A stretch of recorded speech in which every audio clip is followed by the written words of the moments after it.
Hi guys, welcome to Refugee Boy by Benjamin Zephaniah.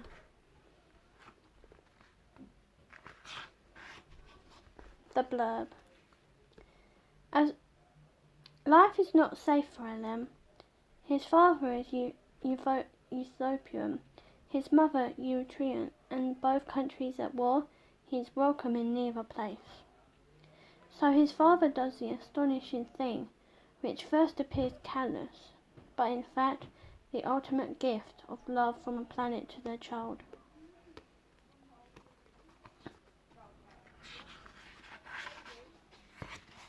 Chapter 1. Welcome to the weather.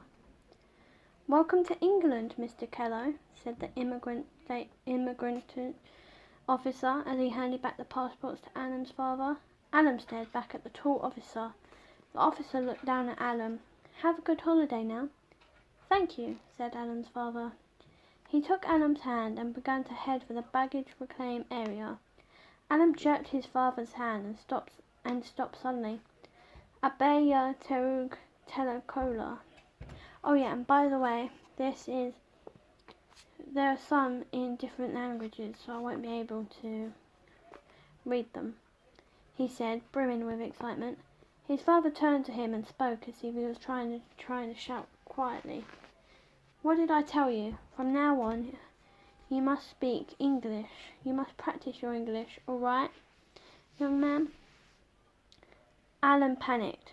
Is she Abaya? He said. His father responded with a swift, English, I said. Yes, father. Now, what did you say?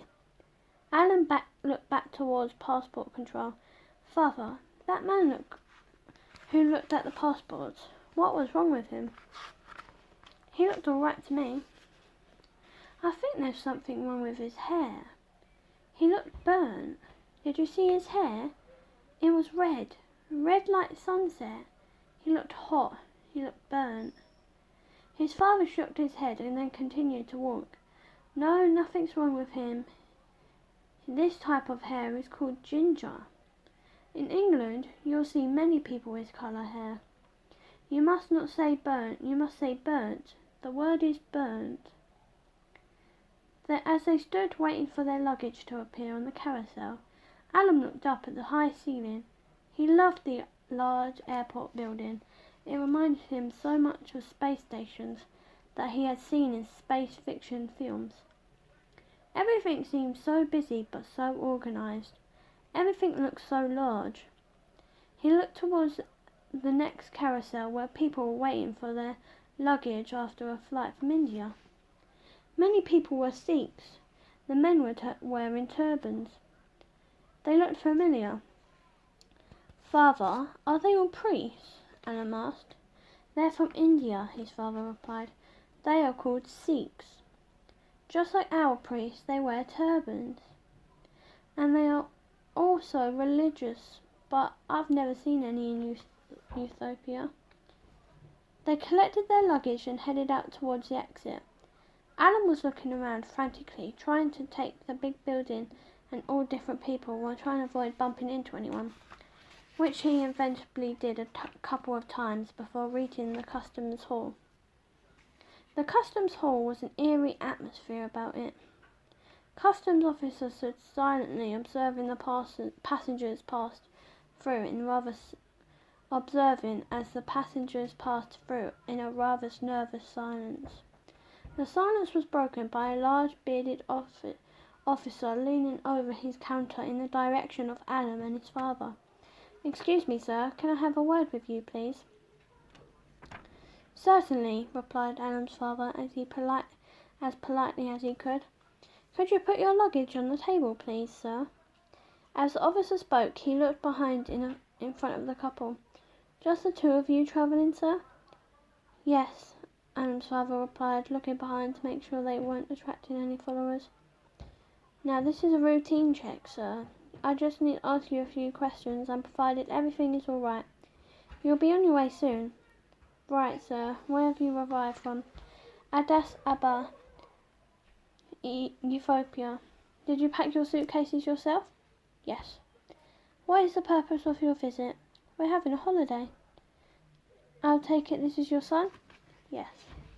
"Could you tell me why you have 2 pieces of luggage?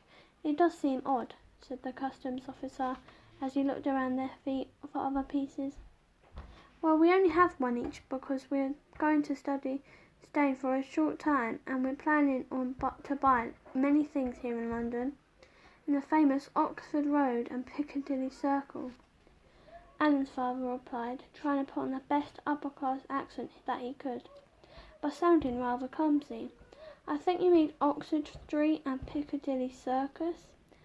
Can I see your passports, please?" The man spent a good 2 minutes checking the passports before he put them down on the table next to the suitcases. Alan could sense that the words the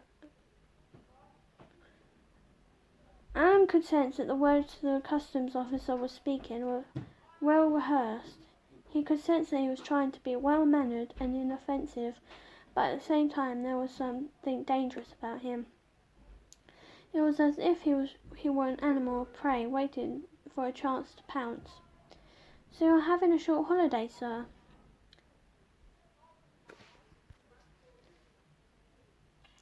"I would have thought that after coming all this way you would be staying with us a bit longer. Do you mind if I take a look in the cases, sir?" "No, not at all. You should do what you have to do." The officer spent the next 5 minutes searching through the luggage. Alan wanted to tell him to be careful as he started to search his case, but he was very self-conscious that the fact his English wasn't very great. In fact, Alan's English was quite good, but he has never spoken English to an English person before. So he just watched in silence as the officer looked inside his school books and toiletry bag. He even checked his underpants and looked in his socks. The officer then made an attempt to pack everything back as he found it, but it wasn't happening. Alan's father ended up helping him push everything into the suitcases as best they could before the officer gave them permission to continue. "That'll be all, sir. I'm sorry for keeping you, and I thank you for your cooperation." By now, Alan's father was so annoyed that he didn't respond. He just picked up the suitcases and passports and they continued towards the exit. After changing some travellers' checks, they headed outside for the taxi. It was a damp and chilly October day, and the sky over Heathrow was grey. "It will rain, father," said Alan as he pointed to the sky. His father smiled. "You haven't been here 1 hour yet, but you have become an English already." "The English always talk about the weather."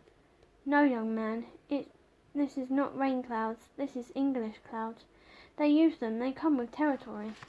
They approached a waiting taxi, and Alan's father handed the card to the driver. "Is that where you want to go, mate?" he asked, holding the card away from himself to compensate his long-sightedness. Alan's father nodded. "Yes, please." "The Palace Hotel, High Street, Datchet, Berkshire. That's just up the road. I don't go there often. Good job too. I've never earned a living. Okay, hop in." They did, and they were on their way. Alan's father came from Amhara tribe of Ethiopia. His large forehead, light brown skin and large eyes were typically of his people, as his short jet black curly hair. It was said that Ahaba people have Arab as well as African blood flowing through their veins, and the facial features of Alan and his father do reinforce that theory. He was a man who tried to smile as much he could please others, but he took the business of life very seriously. In the taxi, he sat straight back throughout the journey and looked slightly straight ahead while Alan's eyes explored the black taxi's interior.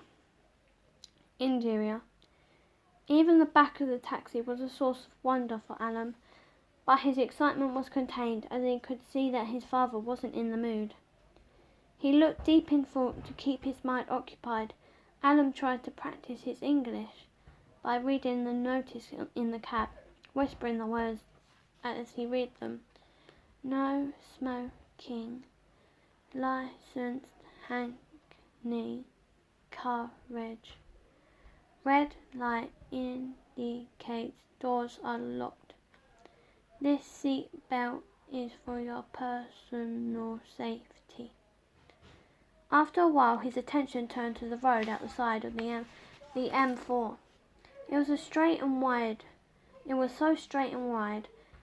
The ride was so smooth, no potholes, no wide bends, just the sound of the engine and the tyres on the roads. They had been travelling for over 7 miles when they turned off the motorway and headed towards the village down Mays Farm Road. It suddenly went quiet. There were a few cars on the road and no farms to be seen, just empty fields. As they neared the village, Alan looked towards all the semi-detached houses for any sign of life. He could see the houses, but where were the people? As the 2 houses had cars in the driveways, usually 2, and many had cats in the windows, but no people.